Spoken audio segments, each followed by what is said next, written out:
Is it time for another open cart surgery video? I do believe it is. Look at that. You got John Riggs here. How you feeling? We got Lawnmower Man and F-22 Interceptor. Interesting. Got a couple of games today for the Genesis with open cart surgery. Can I get these working? I sure hope so. With this video series, I like to just take games that aren't working, hopefully get them working again. I don't always have the success rate, but it's actually not bad considering I don't have a technical background. I don't have an electronics or engineering degree. It's just stuff I've been using to fix games since the 90s. In fact, a local video store, I used to fix their broken games in trade for free video game rentals. So that worked out. That was good news for me, right? Both of these games are courtesy of Mr. Kevin Donovan.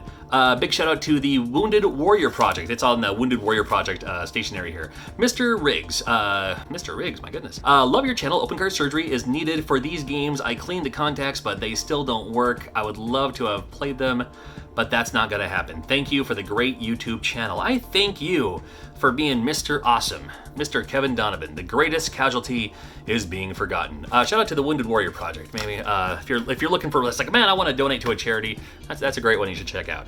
I'm gonna try cleaning them conventionally. I'm gonna use 1-up cards, which are these guys right here. It's one of these. You can also use Q-tips and rubbing alcohol. That works great too. These are handy, and this one happens to have my face on it because these are my business cards that I actually hand out at conventions. I literally only have a few of them left, actually, so I need to order more before the next convention, or I will have none to give away. I gave away too many of them at E3, but that's always good news. Should I pop them in first? I'm gonna take your word that they don't work. I usually pop them in first just to see. Of course they don't work, but every once in a while they'll be like, these games don't work. And I pop them in, they work. So we'll try this just in case, all right? Mr. Kevin Donovan. And an old boss when I lived in Casper, Wyoming. His name was Donovan. I like that guy. I miss that guy. Here's F-22 Interceptor. Cool game, back when EA used to make awesome games. I shouldn't say that. Their games are still good.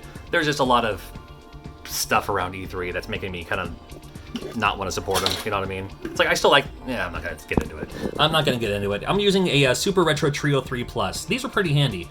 It does Genesis, Super Nintendo, and regular Nintendo. It's just handy. So I'm gonna try the first one first. I hope that's in there. Good luck, good luck. Nothing? That's what Genesis games look like when they don't work on this system. And then let's go Lawnmower Man. I kind of hope to get Lawnmower Man working because I don't know if I've ever actually played it. I played the Super Nintendo one. I don't know about the Genesis one. Nothing there either. All right. Boy. Bright boy. As like the God of War, you know. Read this for me, boy. Love that guy. Love that guy's voice. I want to be that guy when I grow up. Boy. Do you call your kid boy? I mean, not just like bird boxes, like, oh yeah, me and the boy are going down to the thing, you know.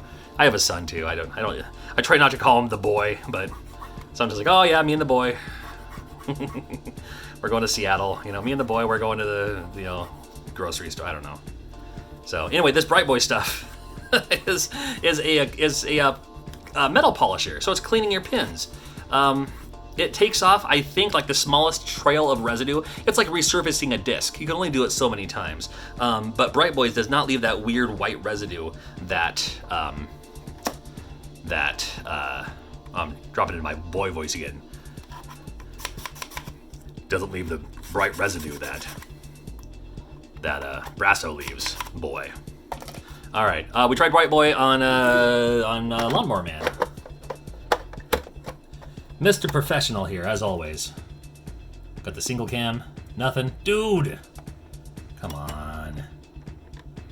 I've been having bad luck with these Genesis games recently. I need to pop in a Genesis game just to see if it even works. I mean, I know it works. I was playing something on it not too long ago. I'm gonna use a different Q-tip. Different Q-tip for the other game here. Just so I don't get Lawnmower Man residue. If that's even a thing. Alright, just a little bit of cleaning. I know cleaning the games don't always make the most interesting videos, but sometimes it's like, if it works, that's all it takes. Even better. Hey, got some cool conventions coming up. I'm going to be at Game On Expo in August, and then Portland Retro Gaming Expo in October. I was invited back to that, looking forward to that. Bringing my girls with me on that one too, so it should be a lot of fun. F-2 Interceptor, work. Dude! Let me find a Genesis game, just so I know that it does work. I only say that because I put a lot of time and effort into that last one that didn't work, that last video I did. Here's some football game. Okay, so it works. Don't doubt that. Alright. I just found this laying around too. Let's make sure that this works too. Come on, you. Get in there. Yeah, there it goes. Okay. That works. You curious about what this one is? It is the Street Fighter. Anyway. Alright, never mind. Never mind about all my weird projects. Wouldn't it be funny if blowing into it actually worked? Yeah, you have to take my word for it, it didn't. I mean, he already went through the trouble of sending me these. And not only that, he sent them to me like probably a year or two ago, because I'm still going through the games and the boxes that I've had from years past. Oh, dude. Oh, this uses that weird Torx bit, which I don't have access. No, that's a regular bit. Let me see. EA games have this weird tab on them. You open the screws, and you're like, I still can't open it up because this tab's in the way. You can kind of hold that in place and slide the game out. You can also, these tabs are really durable. You can just bend it. I'll show you. Here's usually what I do. I just put my thumb there, just bend it with all strumph. It'll pop right out, and this thing will stay intact. So, you know, you can put it back together like that if you want. You just put that thing back on. Anyway, here's what that game looks like. Pretty boring. Not only boring, it looks perfect. It looks really good. Just because it's already out, I'm gonna try this again. Just because I can, now that I have more access to more spots, and it looks so clean too. I don't think I bet it's the chip itself. I don't think it's the board at all on this one anyway, and probably the other one. I trust your judgment. Like that, a little bit of that. Nothing. All right, you know what? Kevin, with all due respect, I'm going to call it a fail. However, they're not always fails. I have a whole playlist of open cart surgery videos. Check that out if you would. I wish you would. There's a lot of great videos in the past. All games that we fixed and stuff like that too. Knights of the Round recently. I fixed a Bonk's Adventure for the NES. That was kind of fun. So make sure you check those out. And I also got a whole playlist full of like awesome gaming items too if you're into that kind of thing like I am as well. And subscribe to my handsome face like this. I'm going to hold this pose until the time runs out.